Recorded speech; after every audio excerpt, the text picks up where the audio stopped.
नाही करते, तुला मदत करतोय. अरे तू एवढी मला मदत करतेस, मग मी तुला नको करायला मदत? त्याची काही गरज नाहीये. आणि गेले 4-5 दिवस मीच बघतीये ना सगळं.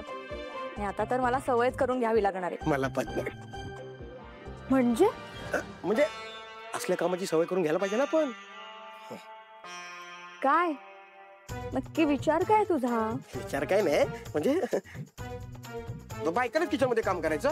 या पुरुषाने पण मदत करायला पाहिजे की नाही? अरे वा वा वा, क्या बात आहे यार बबलू. आता ज्या मुलीला तुझ्यासारखा विचार करणारा नवरा मिळेल तिला तर भाग्यवानच म्हणायला पाहिजे नाही? बघ, सत्यवचन आहे. कोर्टाने त्या शिवानीवर इन्क्वायरी लावली आहे ना रे? बरंच केलं. मी तर बोलतो ना, तुला फटके दिलं पाहिजे. बघ ना, करतय कोण आणि भोगावं कोणाला लागतंय? कर्माची फळं भोगते ती. पण बबलू, या सगळ्याचे परिणाम त्या बिचाऱ्या किरणला भोगावे लागणार ना. तिचा जॉब जाईल ना बिचारीचा.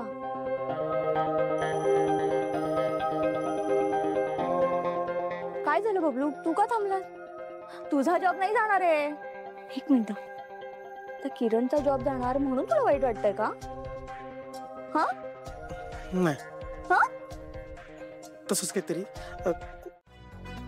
पण मी जेवण बनवलंच कुठे? त्यासाठी नाही, तुम्ही सारंग सरांना सोडवण्यासाठी जे काही केलं त्यासाठी थँक्यू. हो, थँक्यू. काय झालं? फक्त थँक्यू. मला वाटलं की माझ्यासाठी कार्यक्रम ठेवाल, शाल द्याल, नारळ द्याल, सत्कार कराल. फक्त थँक्यू. आणि थँक्यू काय ग? मी माझ्या बहिणीच्या नवऱ्यासाठी केलंय आणि माझ्या लाडक्या भावासाठी. ए, भावबी झाली आहे काय आणू? काही नको, तुम्ही आधीच मला भाऊबीज दिली आहे. चला जेवायला. हा बबलू, हा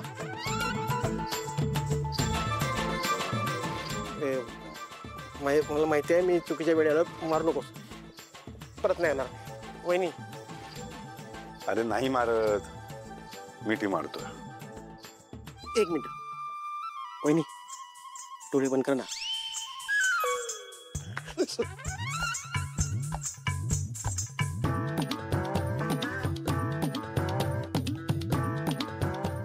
थँक्यू. फक्त थँक्यू नाही, यावेळी दिवाळी मोठी द्यायचीस. जा आता. जेवायला.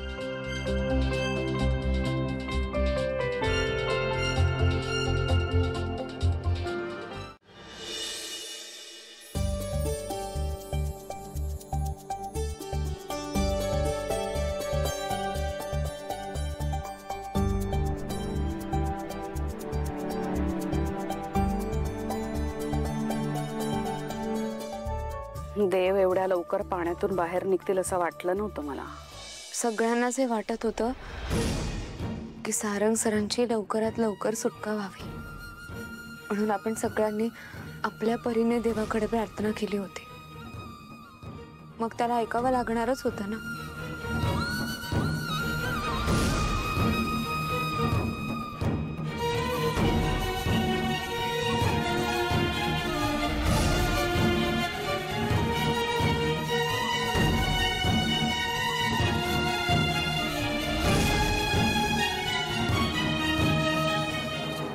सारंग सरांची सुटका जरी झाली असली तरी काही प्रश्नांची उत्तरं अजून मिळालेली नाहीयेत. आणि ती उत्तरं मिळाल्याशिवाय मी स्वस्थ नाही बसणार. त्यासाठीच मला देवाभाऊंना भेटायला जायचंय. या प्रकरणाबद्दल त्यांना काही गोष्टी कळाल्या आहेत म्हणून.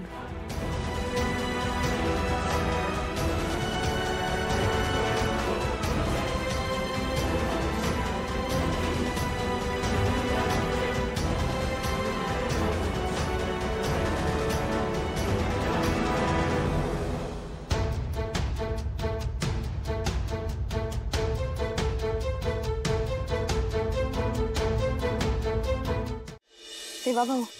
अरे वेलकम वेलकम वेलकम सिस्टर. काय मग कैसा माहौल है घर पे? कसे आहेत सगळे? सावरतायत. गुड. पण आता कसलंच टेन्शन घ्यायचं नाही हं?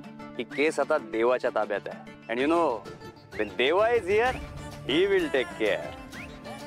आपल्या सिस्टरच्या घरावर कुठल्याही संकटाची सावली सुद्धा पडू देणार नाही मी. मला खात्री आहे.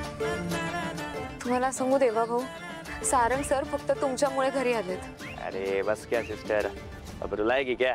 नाही खरंच, तुमचे मानावे तितके उपकार कमी येतो. पण मला सांगा, तुम्ही त्या गुंडांना बघितलेत का? हा म्हणजे त्यांच्यापैकी एक गुंड हाती लागला, पण त्याला ऑर्डर ज्याने दिली ना त्याचं नाव त्याला माहित नाही, पण त्याने त्याला बघितलंय. मग आम्ही स्केच आर्टिस्टला बोलवलंय आणि त्याचं स्केचही रेडी केलंय. त्या माणसाचा शोध चालू आहे. म्हणजे तो गुंड जर सापडला तर आपल्याला कळेल ना की त्या माणसाला कोणी पाठवले ते. करेक्ट. मला तुम्ही तो स्केच दाखवू शकाल का? मी बघू शकते? Why not. एक मिनिट.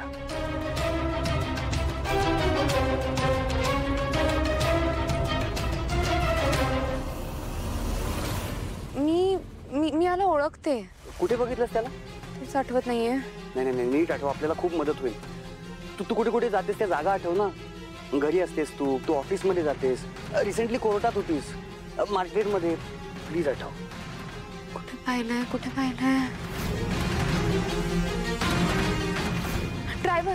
ड्रायव्हर कोणाचा? त्या शिवानी मॅडम आहेत ना, त्यांचा ड्रायव्हर आहे. हा तरी को पक्का खात्री आहे की हा शिवानीचाच ड्रायव्हर आहे? हो, हा त्या शिवानी मॅमचाच ड्रायव्हर आहे. अब आएगा मजा.